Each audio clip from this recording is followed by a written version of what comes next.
Whoa, there's a passcode bypass on an unreleased version of iOS. I'm Skylar, let's get started.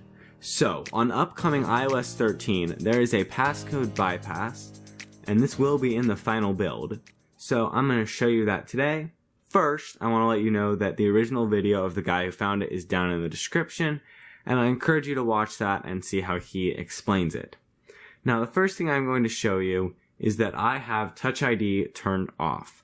So if I go into Touch ID and Passcode, you will notice that Touch ID for iPhone unlock is turned off. So I cannot unlock my iPhone with Touch ID. Now, let's move on to how to perform the passcode bypass. So the first thing you would want to do is say, this is my friendly victim's phone, and we need to figure out what their number or FaceTime is or something.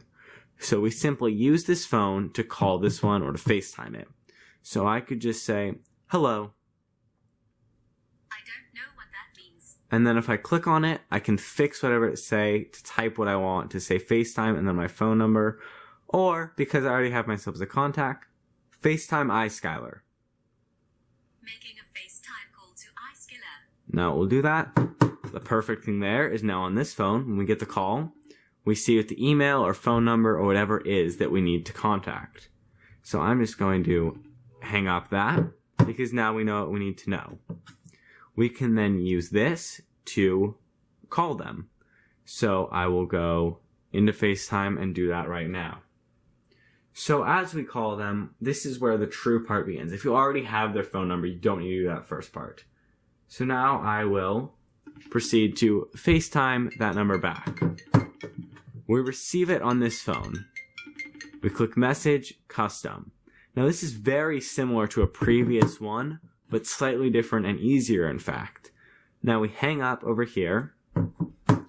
On this device, we now need to enable voiceover right away. Very similar to the previous one.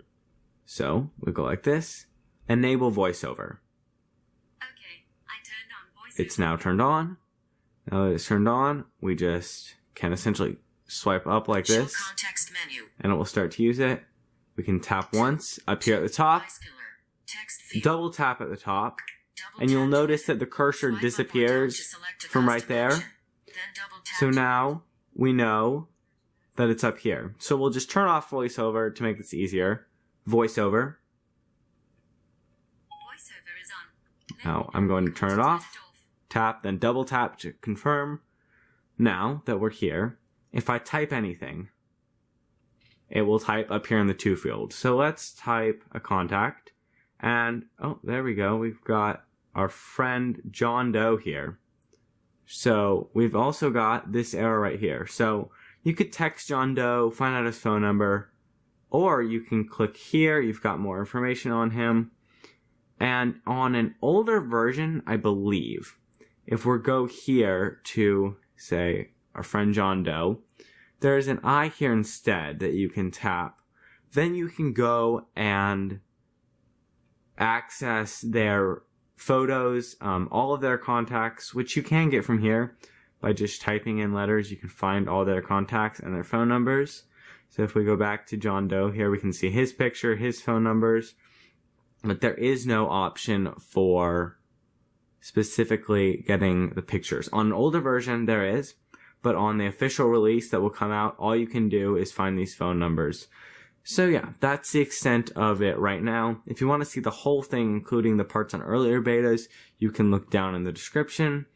And yeah, that's really all there is to it, is you can go here, you can type, and you can find out contacts. And then maybe on other devices it shows up, but it just shows up as an I right here that you can use to find out more information about them. Then if you 3D touch, you can add contact, you can see all the contacts. You can then add a picture for the contacts and use voiceover to select one. So basically that's it. There is a bug that allows you to do this. It'll probably be fixed. In fact, it is fixed in iOS 13.1, which will be releasing on September 30th. So we've got a lot to look for. I'm Skylar. Thanks for watching. Bye.